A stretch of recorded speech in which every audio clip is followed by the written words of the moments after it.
సంపద సృష్టి అంటారు. పోనీ అనుభవం కదా అని అందరూ అనుకున్నారు. ఈరోజు సంపద సృష్టి చూసినట్లయితే ఒక దాదాపు ఫిబ్రవరి వరకు, ఎందుకంటే మార్చి ఇంకా పూర్తి వచ్చిండవు కాబట్టి 2025 ఫిబ్రవరి వరకు, అంటే కొత్త కూటమి ప్రభుత్వం ఏర్పడిన తర్వాత 2024 ఏప్రిల్ నుంచి చూసుకుంటే ఎంత ఉందండి?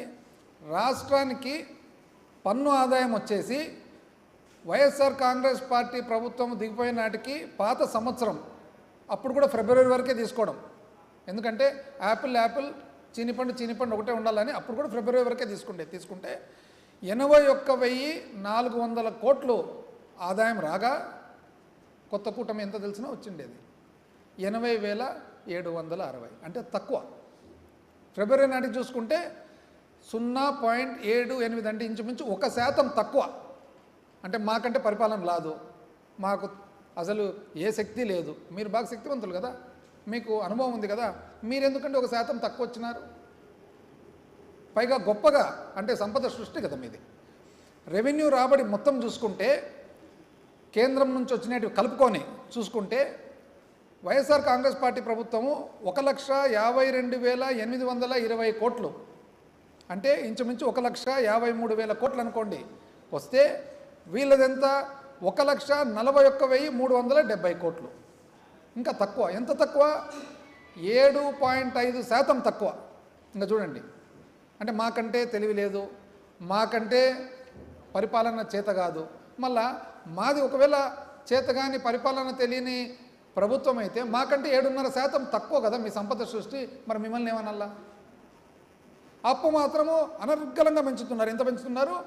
అప్పుడు ఆ సంవత్సరము వైఎస్ఆర్ కాంగ్రెస్ పార్టీ చూస్తే 77,208 కోట్లు అదే సమయంలో కాలపరిమితిలో చూసుకుంటే, వీళ్ళు మాత్రము 90,558 కోట్లు, అంటే 17% పైన పెంచినారు. ఇంకా చూడండి, అప్పేమో పెంచుతిరి, ఆదాయమేమో తగ్గిస్తిరి, మీరు మాత్రం అనుభవం అని చెప్పి చెప్తారనమాట. పోనీ ఇంత చేసినారు కదా, అంటే మీరు ఇంత అప్పు చేస్తారు కదా, మాకంటే ఎక్కువ ఏం చేస్తున్నారు ఆ అప్పుతో, ఆ డబ్బుతో? అంటే మేము 70,000 కోట్లు ఆ కాల పరిమితులు చేస్తే మీరు 90,000 దాటినారు. మొత్తం నేను చూసినట్లయితే కన్నా 1,40,000 కోట్ల అప్పు వచ్చింది దాదాపు. ఎట్లా 1,40,000 కోట్ల అప్పు? అసలు ఆఫ్ బడ్జెట్ బారోయింగ్స్, మంచి చెడ్డ ఇవన్నీ చూసుకుంటే కానీ ఇంకా ఎక్కువైపోయింది అప్పు. కానీ మీరు చూసినట్లయితే మాత్రము, ఎందుకంటే మీరేం చేసినారు, ఫస్ట్ 11 నెలలకు 90,000 చిల్లర ఆర్బీఐ ద్వారా చేసినారు. దాని తర్వాత మార్చి 2025లో 8,000 అడ్వాన్సు, అంటే ఈ సంవత్సరంది కూడా అడ్వాన్స్లో 8,000 చిల్లర కోట్లు చేసినారు. మళ్ళీ ఏప్రిల్ మొదటి వారంలో 5,000 చిల్లర కోట్లు చేసినారు. ఈ నాటికి చూసుకుంటే ఇంచుమించు అమరావతి అప్పులు, బాండ్స్, సివిల్ సప్లైస్, మార్కెట్ అన్ని చూస్తే ఇంచుమించు 1,40,655 కోట్లు ఉంది. ఎక్కడికి పోయింది డబ్బులు అని? ఇప్పుడు మేమున్నప్పుడు సామాన్య మానవుని శ్రేయస్సే మాకు కావాలి, మా పరిపాలనే సామాన్య మానవుని శ్రేయస్సు మీద ఉండేది. రాజశేఖర రెడ్డి గారి ఆలోచన అంతే, ఆశయాలు అంతే, జగన్మోహన్ రెడ్డి గారి ఆలోచన ఆశయాలు కూడా అంతే. సామాన్య మానవుడు ఎవరైతే ఉన్నాడో, ఒక ప్రభుత్వం అనేది ఆసర లేకుంటే నేను బ్రతకలేను అనే ఎవరైతే ఆ వ్యక్తి ఉన్నాడో, ఆ వ్యక్తికి ధైర్యము, మనస్థైర్యం ఇచ్చేదానికి మా ప్రభుత్వం పరిపాలన. ఆ పరిపాలన మేము ఏమంటారు? అప్పు అప్పు అప్పు అంటారు. మాకంటే అప్పు చేస్తారు. మాకు సృష్టి సంపద అంటారు, మాకంటే తక్కువ అయిపోయా. పోనీ మాకంటే ఎక్కువ అప్పు చేసి ఎక్కడ పోయిందని? ఎందుకంటే ఇప్పుడు చూడండి, అప్పట్లో ప్రతి సంవత్సరం క్యాలెండర్ ప్రకారం క్యాలెండర్ తీసుకొని ఒకరోజు ఇటువంటి లోపల సామాన్య మానవునికి ప్రభుత్వ సహాయం వచ్చేసేది. ఇప్పుడు చూడండి, జగనన్న అమ్మఒడి ఈరోజు తల్లికి వందనం వచ్చిందా ఎవరికన్నా? రాలే. పాత జగనన్న అమ్మఒడి కూడా రాలే. విద్యా దీవెన, జగనన్న విద్యా దీవెన ఇప్పుడు ఎవరికన్నా వచ్చిందా? రాలే. పాత విద్యా దీవెన రాలే. వసతి దీవెన వచ్చిందే? రాలే. రైతు భరోసా వచ్చిందే? రాలే. 0 వడ్డీ పంట రుణాలు వచ్చిందే? రాలే. ఉచిత ఇన్సూరెన్సు బీమా వచ్చిందే? రాలే. ఒక ఇన్పుట్ సబ్సిడీ అరాకొర, దాంట్లో కూడా రోజు కొట్లాట రాలేదని చెప్పి. మత్స్యకార భరోసా వచ్చిందే? రాలే. 0 వడ్డీ పొదుపు సంఘాలకు వచ్చిందా? రాలే. వైఎస్ఆర్ చేయూత మహిళలకు వచ్చిందే? రాలే. వైఎస్ఆర్ ఆసరా వచ్చిందే? రాలే. మరి వైఎస్ఆర్ కాపు నేస్తం, ఇది చూడండి, కాపు నేస్తం కూడా రాలే. మళ్ళీ ఎవరైతే ఈరోజు గర్వంగా కులం తరఫున ముందుకొచ్చినారో, వచ్చిన తర్వాత నేను ఉండేదే ప్రశ్నించేదానికి అని అన్నారు. కనీసం దీని మీదండి నేను పార్టీ స్థాపించినదే ప్రశ్నించేదానికి ప్రభుత్వాన్ని అన్నప్పుడు మళ్ళా కాపు నేస్తం ఎందుకు రాలేదు ఇంతవరకు అని ప్రశ్నించాల్సిన బాధ్యత మీ దగ్గర ఉందా లేదండి? అందరూ సపోర్ట్ అయితే చేశారు కదా. నేతన్న నేస్తం వచ్చిందా? రాలే. చేదోడు వచ్చిందా? రాలే. లాయర్లకు లా నేస్తం వచ్చిందా? రాలే. వాహనమిత్ర ఆటో డ్రైవర్లకు వ్యాన్ డ్రైవర్లకు వచ్చిందా? రాలే. ఈబీసీ నేస్తం వచ్చిందా? రాలే. కళ్యాణ మస్తు వచ్చిందా? రాలే. విద్యా కానుక వచ్చిందా? రాలే.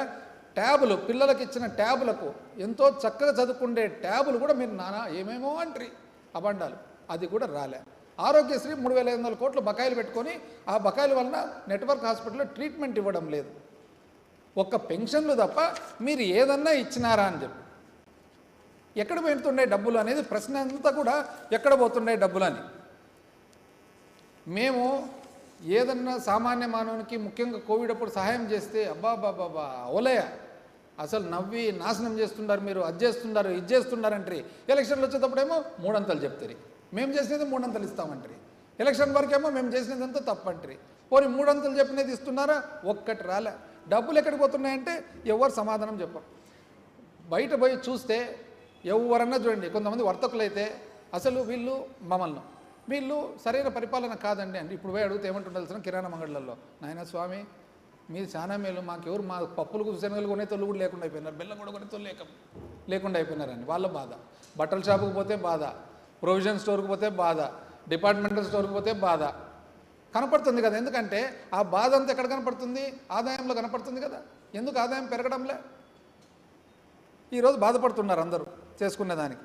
పోనీ దీనికి అసలు ఈ దానికంతా ముఖ్యంగా ఏమని చెప్పినారండి? బాబు షూరిటీ భవిష్యత్తు గ్యారంటీ.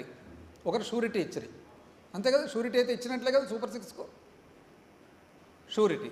దానికి గ్యారంటీ ఎవరు ఇచ్చిరి? కూటమిలో భాగస్వామ్యులు జనసేన గ్యారంటీ. ఆ షూరిటీకి గ్యారంటీ ఇచ్చిరి. పెద్ద ఆయన పేరు పెట్టుకున్నారు ప్రధానమంత్రి గారిది ఫోటో. వాళ్ళు ఏమనుకున్నా కూడా పబ్లిక్ ఏమనుకున్నారంటే పైనుంచి చూసి ఇది కౌంటర్ గ్యారంటీ అనుకున్నారు. ఎందుకంటే ఫోటో పెట్టినారు కదా, ఫోటో పెడితేనే కౌంటర్ గ్యారంటీ అనుకున్నారు. పోనీ లోకేష్ గారు ఏమన్నారు?